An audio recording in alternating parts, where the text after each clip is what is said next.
नमस्कार, जय हिंद साथियों।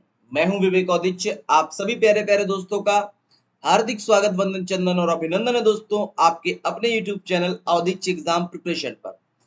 फ्रेंड्स, जैसा कि आप हमारी स्क्रीन पर देख पा रहे हैं, आज मैं अलंकार की सीरीज आप सभी लोगों को कराऊंगा। उससे पहले अनअकैडमी प्लेटफॉर्म की तरफ से एक न्यूज है आप सभी लोगों के लिए। 15 सितंबर से आप सभी लोगों के लिए बैचेस हो चुके हैं लॉन्च। जैसा कि आप सभी लोगों को पता है कि उत्तर प्रदेश शिक्षक भर्ती बहुत जल्द आपको देखने और सुनने को मिलने वाली है। 70,000 प्लस भर्तियां हैं। यहाँ पर स्क्रीन पर देख पा रहे हैं, टॉप इंडिया के टॉप टू टॉप एजुकेटर्स आपको कराएंगे पठन पाठन। और दोस्तों, वह भी एक ही प्लेटफॉर्म पर अलग अलग सब्जेक्ट के माध्यम से। केवीएस की भी वैकेंसी आने वाली है दोस्तों। तो अनअकैडमी का प्लस सब्सक्रिप्शन एक बार लेने पर आपको केवीएस की तैयारी, सुपर टेट की तैयारी, डी ट्रिपल एस सीबी की तैयारी, सारे शिक्षक भर्तियों की तैयारी आपको देखने को मिल जाएगी। साथ ही साथ आप देख सकते हो आपके अनअकैडमी के प्लस फीचर्स क्या क्या है आपके सामने है। Unlimited mock test, unlimited PDF, regular doubts clear किए जाएंगे, फ्री सिलेबस मिलेगा और आपका कंप्लीट एग्जाम प्रिपरेशन कराई जाएगी। Exhaustive coverage of syllabus cover किया जाएगा। दोस्तों, ये सब कब मिलेगा? यदि आप वन टाइम पेमेंट करेंगे 5,400, 5,400 में यदि आप वन टाइम पेमेंट करेंगे तो दोस्तों आपको 10% का मिल जाएगा डिस्काउंट। AUDI 10 डिस्क्रिप्शन बॉक्स में लिंक दिया गया, वहां से जुड़ सकते हैं दोस्तों। साथ ही साथ जैसे ही आप अनअकैडमी पर जुड़ते हैं तो आपको रिडीम कॉइन्स मिलते हैं कुछ। जैसे ही आप रिडीम कॉइन करेंगे दोस्तों, तो आपको 10% यानी कि 10 और 10 20% का डिस्काउंट मिल करके आप डी ट्रिपल एस सी की तैयारी, केवीएस की तैयारी, सुपर टेट की तैयारी, सारे एग्जाम की तैयारी विधिवत तरीके से कर पाएंगे दोस्तों। अपनी श्रृंखला का पहला प्रश्न आपकी स्क्रीन पर रहा ये कि पानी गए न उबरे मोती मानस चून, उपरोक्त में से कौन सा अलंकार का प्रयोग हुआ है? अनुप्रास अलंकार, अतिशयोक्ति अलंकार, श्लेष अलंकार या यमक अलंकार? दोस्तों, एक परिभाषा है श्लेष अलंकार की कि जहां पर एक शब्द का प्रयोग एक ही बार हो और उसके अर्थ कई सारे निकले। जैसे पानी का प्रयोग मोती के साथ अलग है, पानी का प्रयोग मानुष के साथ अलग है और पानी का प्रयोग चूने के साथ अलग है। पानी का प्रयोग मोती के साथ चमक और मानुष के साथ इज्जत और प्रतिष्ठा, वहीं चूने के साथ दोस्तों जल है। तो राइट आंसर क्या हो जाएगा? श्लेष अलंकार हो जाएगा। वहीं यदि मैं बात करूं अनुप्रास अलंकार को लेकर के, तो अनुप्रास अलंकार में क्या होता है दोस्त बच्चा पार्टी के? अनुप्रास अलंकार जहां पर एक वर्ण की आवृत्ति एक से अधिक बार होती, जैसे जैसे एक उदाहरण लें कि चंदू की चाचा ने चंदू की चाची को चांदी की चमचे से चटनी चटाई, चावर्ण की आवृत्ति हो रही। रघुपति राघव राजा राम, रावण की आवृत्ति हो रही। तरनी तनुजा तट तमाल तरबर बहुछाए, तावण की आवृत्ति हो रही है। वहीं दोस्तों अतिशयोक्ति अलंकार की बात करें तो अतिशयोक्ति जहां पर वास्तविकता से परे बातें की जाए, बढ़ा चढ़ा के बातें की जाए, जैसे कहा जाए कि हनुमान की पूंछ में लग न पाई आग, लंका सिगरी जल गई गए निशाचर भाग। यानी कि अभी हनुमान की पूंछ में आग भी नहीं लग पाई थी, पूरी की पूरी लंका जल गई, निशाचर भाग गए। तो इस तरीके की अतिशयोक्ति की बात हो रही हो तो वहां पर अतिशयोक्ति अलंकार हो जाता है। अब यमक अलंकार की बात करें बच्चा पार्टी, तो यमक अलंकार क्या होता है दोस्तों? जहां पर एक शब्द एक से अधिक बार आए, एक शब्द एक से अधिक बार आए लेकिन उसके जो अर्थ हो वो भिन्न भिन्न हो। जैसे कनक करक दे सोगुनी मादकता अधिकाय, बा खाए बोराए जग बा पाए बोराए बा खाए बोराए। दोस्तों, एक कनक धतूरा, एक कनक सोना, ये सपना सजना है मुझे सजना के लिए, एक सजना सवरना, एक सजना हैंडपंप यानी कि आपका नायक। तो इस तरीके से ये यमक अलंकार हो जाएगा। इस प्रश्न का राइट आंसर है सी। चलिए चलते हैं नेक्स्ट प्रश्न की तरफ। और नेक्स्ट प्रश्न आपकी स्क्रीन पर रहा ये कि जहां जड़ पर चेतन का आरोप हो वहां अलंकार होता है। श्लेष अलंकार, अनुप्रास अलंकार, उपमा अलंकार या मानवीकरण अलंकार? जहां जड़ पर चेतन का आरोप हो वहां कौन सा अलंकार होता है? श्लेष, अनुप्रास, उपमा या मानवीकरण? दोस्तों, कहा जाए कि फूल हंसी कलियां मुस्कुराई, यानी कि जहां पर जड़ चेतना, जड़ चीजों पर चेतनाओं का भाव हो, मानवीय गुणों का भाव हो, वहां पर मानवीयकरण अलंकार हो जाता है। राइट आंसर हो जाएगा डी। ऊपर वाले दो ऑप्शन में अभी इससे पहले प्रश्न में सॉल्व कर बता चुका हूं, आपको डिफाइन कर चुका हूं, भला बचा है एक ऑप्शन उपमा अलंकार।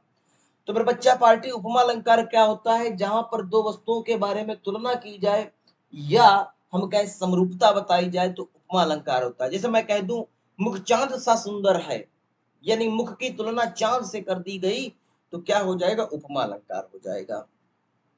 नेक्स्ट क्वेश्चन है कि कह कवि वेन बेन ब्याल की चुराई लीनी कौन से अलंकार का प्रयोग हुआ है? यमक का, उपमा का, रूपक का, अन्योक्ति का। एक एक कभी बेनी की बात हो रही है, एक कभी जो वेनी मतलब चोटी की बात हो रही है। तो यहाँ पर एक शब्द एक से अधिक बार प्रयोग हुआ, दोनों बार अर्थ जो है वो भिन्न भिन्न है, तो इस प्रकार आपका यमक अलंकार हो जाएगा।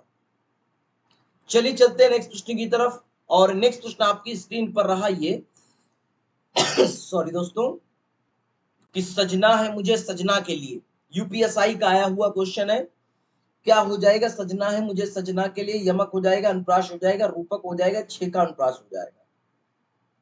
दोस्तों मैं बात करूं सजना है मुझे सजना के लिए किस अलंकार का प्रयोग हुआ है, तो दोस्तों इस प्रश्न का राइट आंसर हो जाएगा यमक अलंकार। एक सजना संवरना, एक सजना नायक या नायिका, नायिका के बारे में बात हो रही।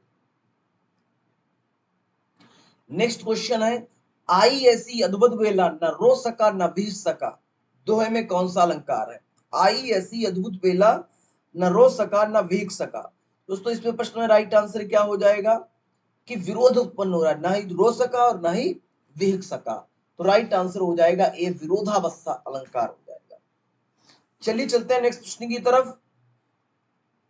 नेक्स्ट प्रश्न आपकी स्क्रीन पर रहा है कि चरण कमल बंदो हरिराई में कमल शब्द में कौन सा अलंकार है? दोस्तों चरण के समान कमल बोले चरण कमल हो जाएगा, तो इसमें कौन सा हो जाएगा? रूपक अलंकार हो जाएगा। चरण कमल, चरण के समान कमल, चरण कमल हो जाएगा।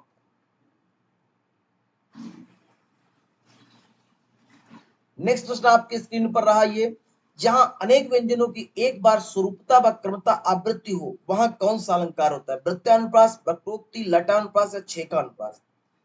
एक वर्ण की आवृत्ति या एक व्यंजनों की आवृत्ति कई बार, तो राइट आंसर हो जाएगा वृत्तानुप्रास, सी आंसर सही हो जाएगा। चलिए चलते हैं नेक्स्ट प्रश्न की तरफ, और नेक्स्ट प्रश्न आपकी स्क्रीन पर रहा ये कि सागर सा गंभीर हृदय हो, गिरी सा ऊंचा हो जिसका मन, इस वाक्य में कौन सा अलंकार है?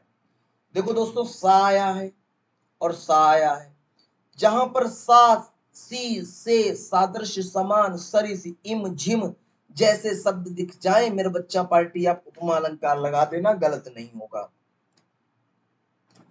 चलिए चलते हैं नेक्स्ट प्रश्न की तरफ। नेक्स्ट प्रश्न आपकी स्क्रीन पर रहा ये कि जहां किसी की बात को और पर डालकर कहा जाए वह कौन सा अलंकार होता है? अतिशयोक्त, दृष्टांत, अनियोक्ति या असंगति।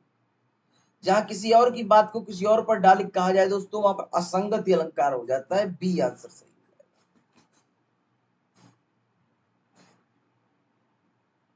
नेक्स्ट प्रश्न आपकी स्क्रीन पर रहा ये कि जहां उपमा अलंकार का सौंदर्य अर्थ में निहित हो वह कौन सा अलंकार होता है? शब्द अलंकार, अर्थ अलंकार, उभय अलंकार या अलंकार।